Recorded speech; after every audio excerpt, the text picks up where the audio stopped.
It's time for the Riders Block, our weekly look at all things sports. I'm Jenny Carlson here in the studios at the Oklahoman, and he is Cedric Golden in the offices of the Austin American-Statesman. Hello, Cedric. What's up, Jay Carr?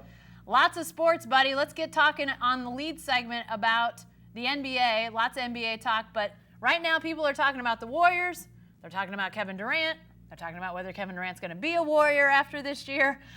Lots of Kevin Durant, lots of Warriors talk. Are you focusing, Cedric, on what's happening in these playoffs? Or are you thinking more about what about KD come off season and free agency? I'm thinking about KD because it's just such a great story.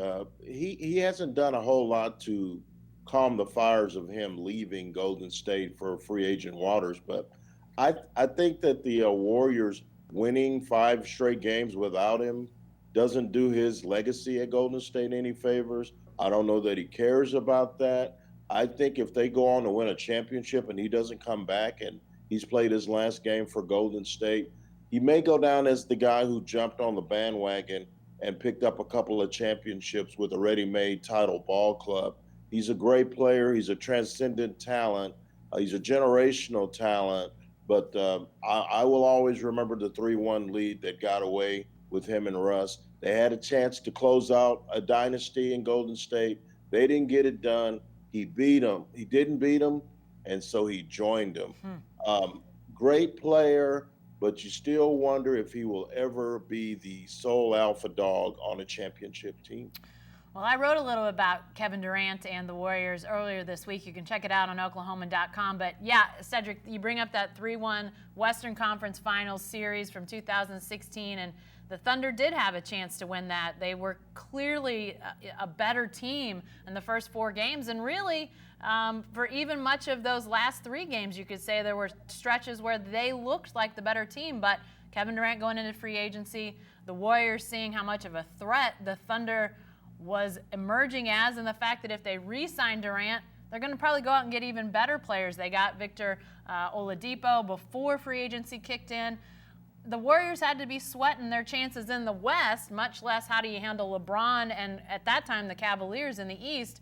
So the bonus of going after Durant is they got him, but they needed to get him away from Oklahoma City, which they did, and we've seen them win these last 2 championships, obviously. But, you know, you're right, Cedric. I think as we watch the sort of old-school Warriors roll through the Western Conference Finals, 4-0 against Portland, now, you know, will KD be available? Who knows? But these guys don't seem like they need Kevin Durant. Now, they're better with him. I mean, people are saying maybe the Warriors are not as good without him. What you said before, transcendent player, one of the best players on the planet. They're not better without Kevin Durant, but they're still really, really good. So I would actually like to see what they could do in the finals without him for a few games. Let's get a little comparison. But you know, now there's talk. Knicks aren't the only team in the mix. Looks like Clippers might be in the mix. It doesn't sound like Kevin Durant's going to be a Warrior, even though they're talking they would like to re-sign him. Where is he playing next year, Cedric?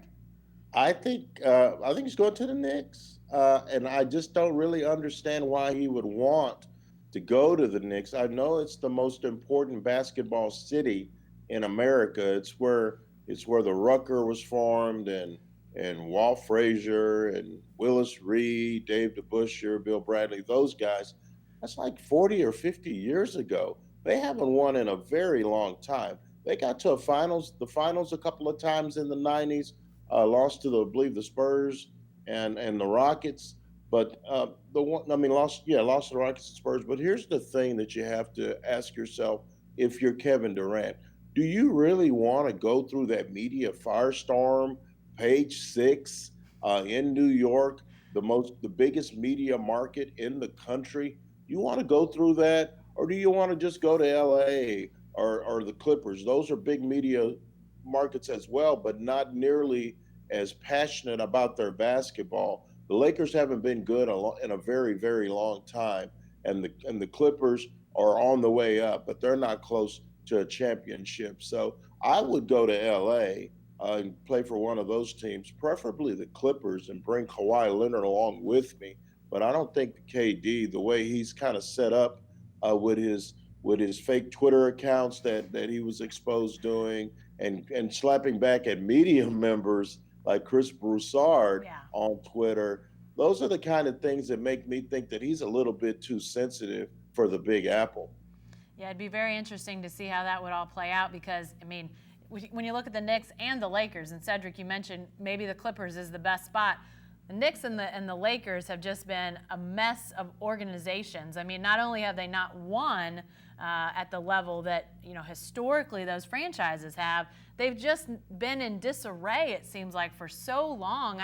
I was doing some research on an unrelated topic recently and was looking back at some newspapers from 2000, and at that point, the Knicks are in the playoffs, and it felt like I had stepped into an alternate universe. You know, that seems such like a long time ago that they would be playing ball in late May or early June. So, yeah, lots of messes around the NBA where Kevin Durant lands. It's going to be the talk of the offseason and free agency.